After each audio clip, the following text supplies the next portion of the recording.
Hi, this is Ms. Santos, and I'm here with Franko Ramirez, and he's here to tell us about his Mexican culture.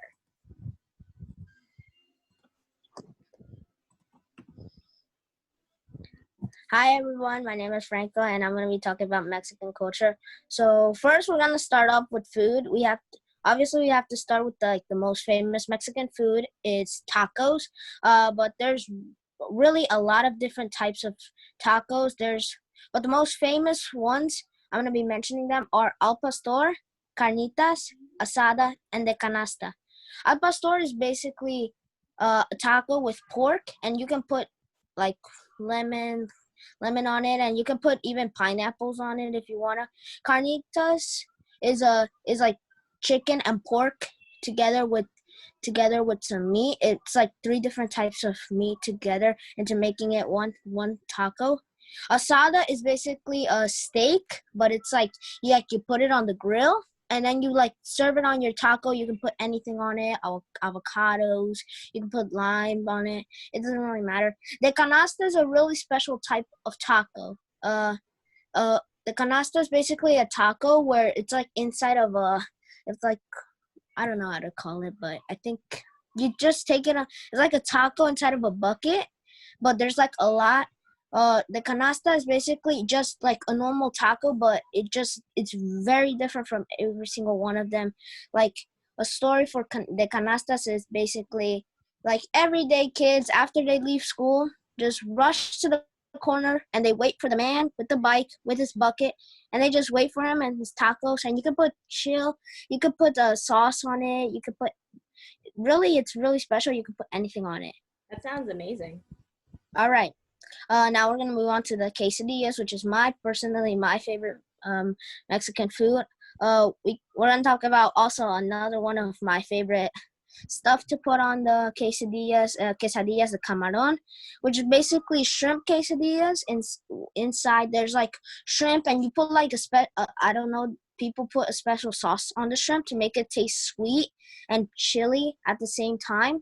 And then with the cheese, you have to basically you put some mozzarella cheese or any type of cheese you want. You can melt it, and then you could put the shrimp in there, and then it makes like a juicy, very juicy taste. Quesadillas de flor de calabaza. I really can't say a lot about it because I don't really eat that very much, but I know it's a really famous quesadilla flavor and type of spice that they put on Mexico. Me personally, I don't really enjoy it that much. I don't really eat it. I normally eat quesadillas with ham or with shrimp. Nice. But I know that Flor de Calabaza is really like pumpkin, but it's called flour of pumpkin, but I really don't. Me personally, I also don't know what they put in there. I really don't try, but I know it's really famous in Mexico. Here's the next slide. All right, now we're gonna be talking about another of the most famous Mexican foods, the tamales. So we have tamales de mole. Mole is a sauce with chicken, and I'll talk about that later on in the slides. But mole is really like it's like chocolate. It's like a chocolate tamale with like corn, which is what the tamale is made on the outside, and then you just put like a chocolatey and sauce, and then with the chicken, it makes it taste very delicious. Tamales de rojos is basically a tamale, same with it's like corn on the outside, and then inside it's chicken, but with the red and spicy, very very spicy sauce that makes it but it also makes it taste sweet with the corn, which makes it even more delicious. Tamales de verdes is, I think, the probably the most spiciest tamales that you can find, just because it is salsa verde, which is like one of the most spiciest sauce in Mexico, and I don't really eat it that much as well because I don't enjoy spicy food. Really? I think that's my favorite. I like salsa verde. Yeah, I don't eat spicy food, even if I'm Mexican. I don't. Tamales de dulce, probably the best tamales on earth, in my opinion, just because it's like on the outside it's still corn, but it's pink. It's pink color. You really add some color to it with foods and stuff. And then on the inside, it really isn't much. It's just the corn with a taste of the pink stuff that they put in it. And then it has blueberries or strawberries or blackberries or any type of berries that you can put in there. It really just makes one enjoyable tamale. It doesn't have any type of chicken, steak, or any sauce. It's just the sweetness of the corn mixed with blueberries.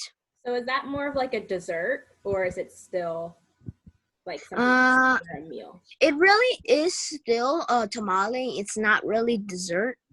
You could go to one Mexican restaurant and order a tamale de dulce, but it won't be on the dessert list. It'll be on the tamales list. All right. Now I'm going to be talking about mole. Mole is a very, very famous Mexican sauce in Mexico. It's used basically on anything. Basically, you can put it on steak, on chicken, on, I don't know, rice, beans, like, I don't know. You can put it on anything, basically. It's really is more of a, it's like I said, mole is actually start off with chocolate. It's a, like, chocolate sauce at the beginning, it's like chocolate syrup. Okay. But then it's later added with spices, with chili flakes, and then you add more and more to it. You add some salt, lemon, you put chili on it, and it gives it that, it doesn't give it that like chocolate taste. It gives it more of like a spicy sauce taste. And you can put it on chicken, most famous chicken, mole, and then rice and beans on the side. Chicken basically goes with anything in Mexico. You can put it with rice and beans. There's also quesadillas and tamales and basically tacos. All go with chicken. There's tamales de pollo. There's quesadillas de pollo. Basically, chicken is like used for everything. Rice and beans is famous, like simple plate that you can use on anything. It should just be a really quick snack. Like if you go somewhere and you're like, oh no, what do I need for the snack? You can just go to the nearest restaurant and order some rice and beans, and then and it's like a really common dish in Mexico. Horchata. These are the beverages, which are my favorite. Horchata is basically, it's like a drink with like, I think you put rice on it. No, wait, you put rice on it, and then you put sugar in it. But then you can also put cinnamon on it, which makes it give that just like that sweet taste. And yeah, it's really, in my opinion, the best beverage you can find on earth. I don't think anything will ever surpass the power of horchata. Atole. Atole, again, is the most famous thing in Mexico just because it really is like how can I explain it? It's like a drink. It's like a hot chocolate, but it has a little bit of more like taste in it, and it's really it's really moldy, but it's like really delicious, and you could try it out with tamales de dulce. You can try it out with tamales de dulce. And they'll be like the best thing ever. Are you ready to move on to the next one? Yeah. Okay. All right. Holidays. Mexico's Independence Day is on September 16th, and a lot of people confuse this with Cinco de Mayo. Cinco de Mayo is really not Mexico's Independence Day. Mexico's Independence Day is on September the 16th, and on that day, Mexico unites around to celebrate really, like here in America, the day that we gained independence from all of these settlers and we became our own unique country. Day of the Dead, or how it's called Dia de los Muertos, is another very famous holiday in Mexico. What we do on that day, it's a 3-day preparation, but the important day is on November 2nd. You guys know that we don't celebrate Halloween on Mexico because of ancient myth of witches. In Mexico, it's called Day of the Witches, and This is why we don't celebrate Halloween over there. Some people like to celebrate, but it's really not a big holiday in Mexico. But on October the 31st, you get all your materials, all your supplies and on November 1st, you preparate and you leave everything in the night and you prepare everything. You put the flowers, which is cempasúchil. It's a orange flower, I think. Yeah, it's an orange flower that you place down. It's like and people call it a path to your home, which is basically the cempasúchil is like a path for all the spirits to follow to their loved ones, to their homes. And you place the photo of your loved one and you leave goodies for them. You leave sweet bread, you leave candles, you leave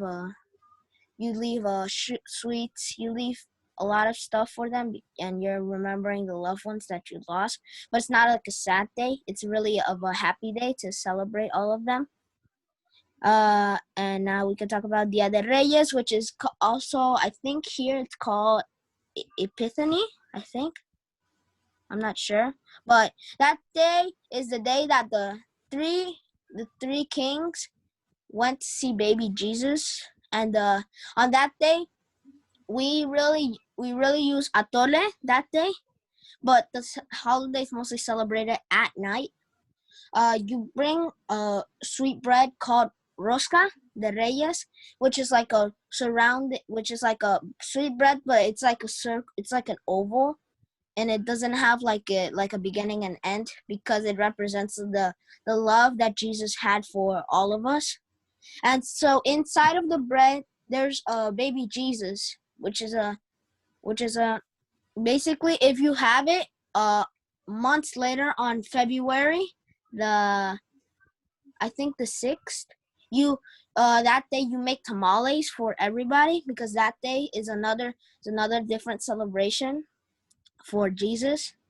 But on that day you have to make tamales and atole for all your family and loved ones. This year I got another baby Jesus and I made tamales and atole for 20 people. Oh, wow. 10 people were personally mine and 10 people were from church. Okay, that's really cool. Yeah. All right, now we can talk about Flag Day. Flag Day is a day where we, like here, we celebrate it a little bit more different because all of Mexico gathers around their flag and does a minute of silence to honor our flag and the colors that we represent. And then we have Holy Week, it is called a week, but it's really only 2 days. It's really only 2 days. It's Good Friday, Saint Saturday, and Easter Sunday, which is basically only 3 days. 2 days. I don't know how you can call it 2 or 3. 3 days. It's really just a 3-day celebration. Really, it's really not a weekly celebration, just 3 days. All right. Cinco de Mayo, the most famous holiday in America. Cinco de Mayo is not a big deal in Mexico, everybody. It's mostly celebrated here in America than what it is celebrated in Mexico. Just to let you guys know. Cinco de Mayo is also confused for Mexico's Independence Day, which I mentioned earlier. It's on September 16th. Not Cinco de Mayo, okay? September 16th. Cinco de Mayo, from what I know and from what my parents have told me, is the day that the Mexican people fought the French off of the land, and we won. I think that day, yeah, we did win. Because of the gunpowder that the French were using, we didn't have weapons at that time. We only had I think blades and axes. We didn't have any type of guns. We did have guns, but they were really like guns that were they didn't use gunpowder. And on that day, it rained.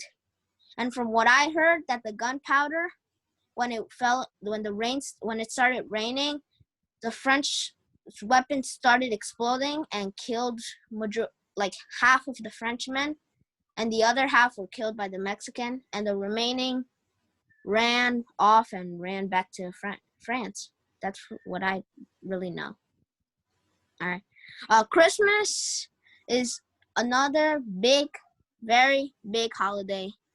I mean, it is as big as that is here. We put decorations. I think the most giantest Christmas tree in the world, in my opinion, I think I see it like that, is placed in the center of in between the White House and Congress, the Congress Hall from Mexico.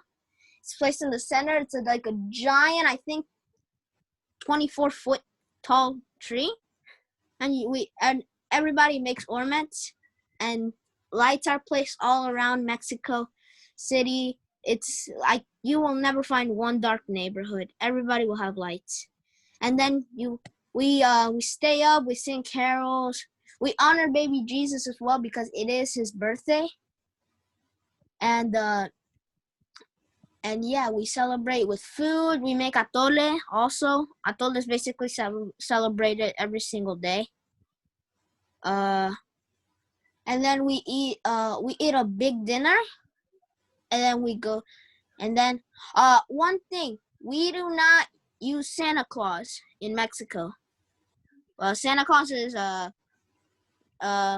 from what I know, that over in Mexico, when they hear from Santa from the US, they just think of him as a giant fat dude that goes around in his sleigh, but he doesn't do the presents there.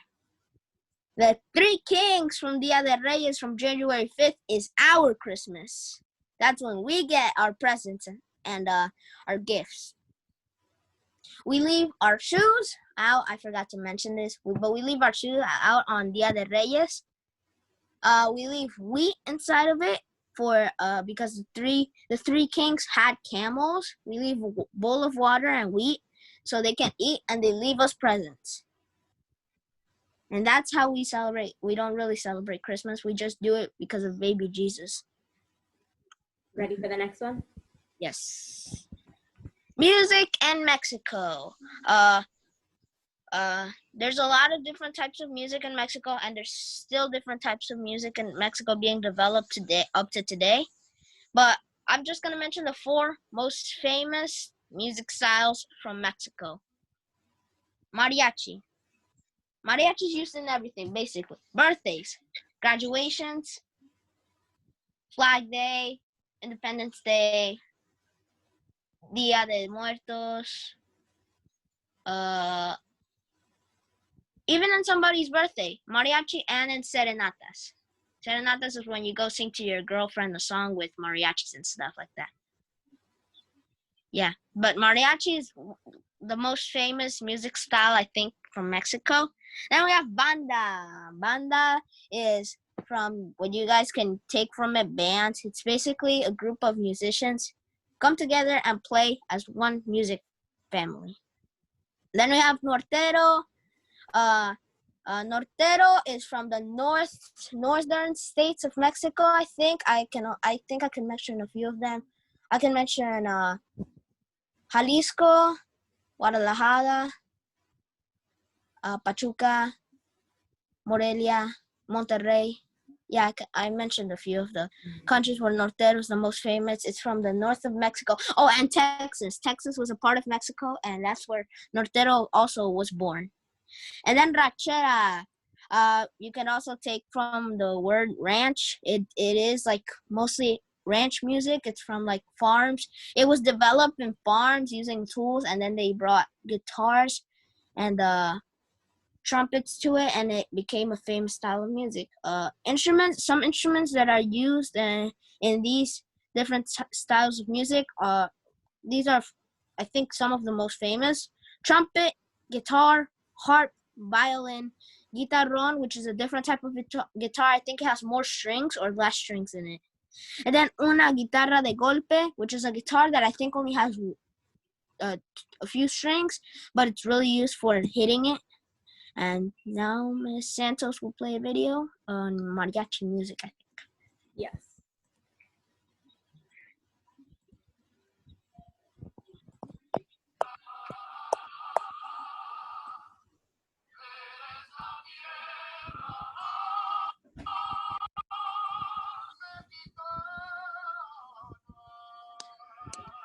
Yep, there it is. There's the harp.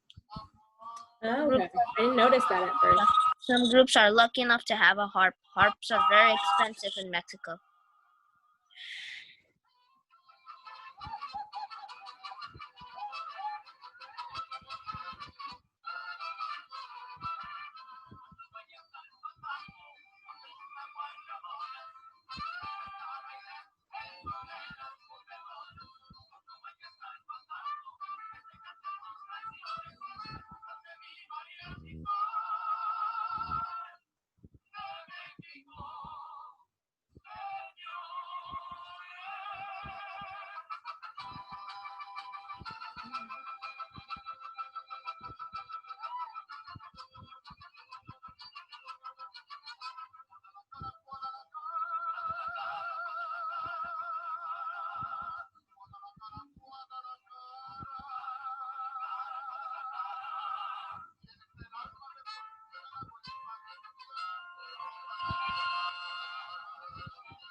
Okay.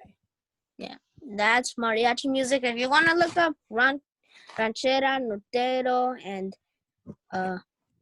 the banda, you could just go to YouTube, look up banda music, and you can hear it for yourself. But that was mariachi music.